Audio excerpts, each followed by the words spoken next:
Hey everybody, I am here at Flow with Liz and we just finished lead primary, and so I'm my own camera person today, so that has its own challenges.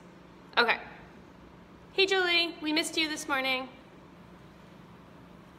So we did extra handstands for you, Jolie. Okay, so Bhekasana. Got Liz here. I'm my own camera person, so I hope that you can see us, but I think we got it okay. All right. So Bhekasana is one of the backbends in second series, and there's a couple of things that are unique about Bhekasana.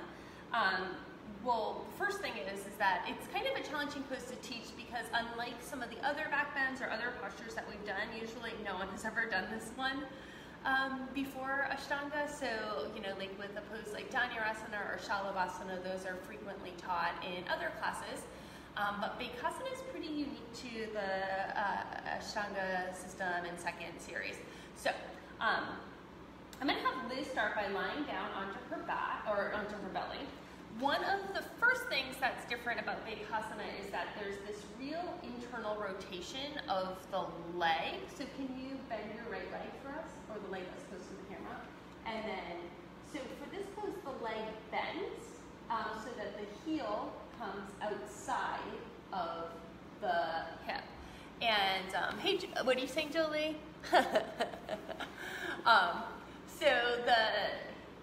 And then if you, actually, Liz, can you lie on your back for a second again?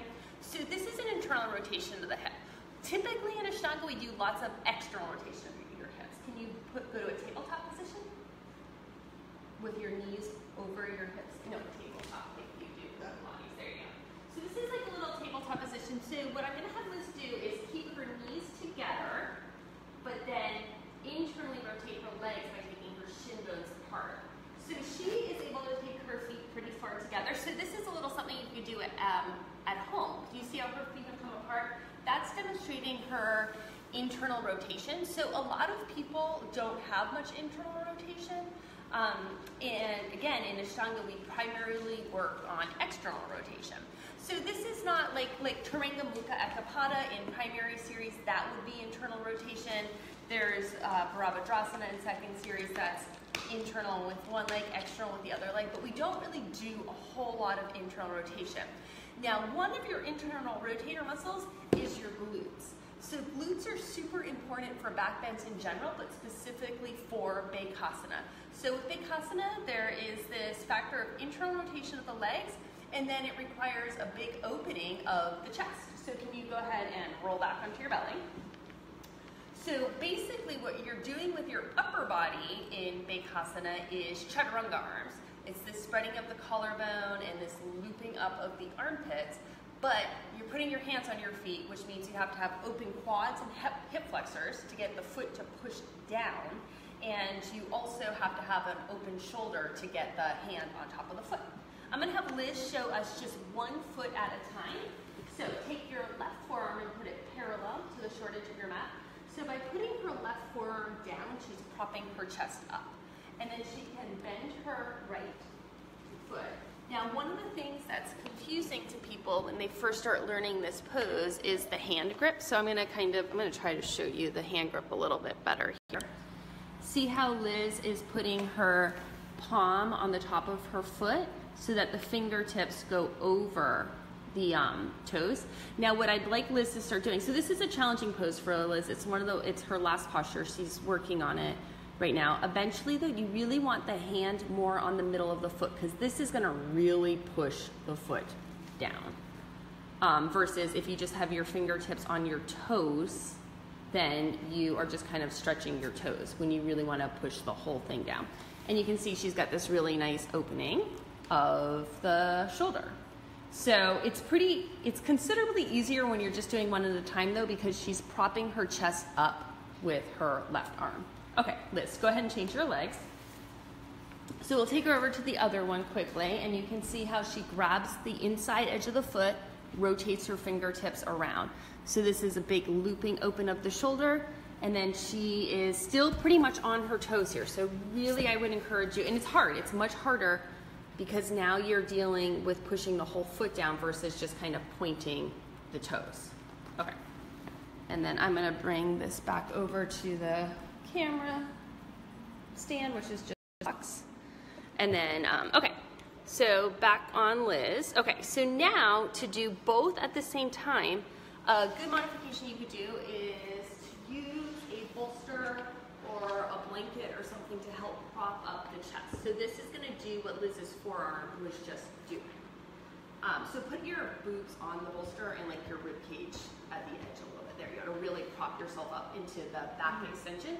So go ahead and bend your legs now. Take the inside, take the inside of the arches of the feet and then rotate. And then what you're gonna do is really loop up through here and push down through here. So things that would help, so this is pretty good because you can see how much she's propped up here, so she's able to really open the front of her body. It looks good. Other things that would help this posture would be working just out density through the quads and opening up the hip flexors. Those are, dense quads happen all the time, but with the more you get open through here, the easier it is to push the heels down. Same with lengthening the hip flexors. So that's really helpful.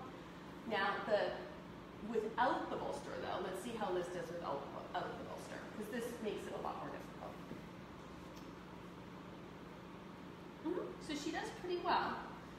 I would have her tuck her chin a little bit, and then the one way that you can really work this is to keep the heels closer to the inner thighs, or the outer thighs rather. So you want to keep the feet in, but then it's really the back extensors that pull up here.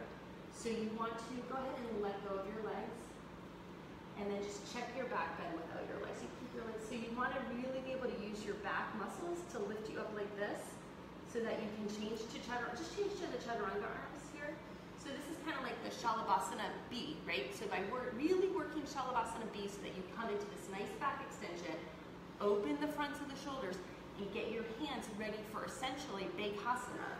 You're going to then bend one foot, and then you're basically coming into that Shalabhasana with the upper body, but with the bent leg. And then same thing on the other side.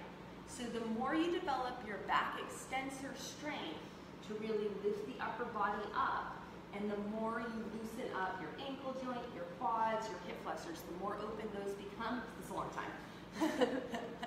The easier it becomes to do the pose.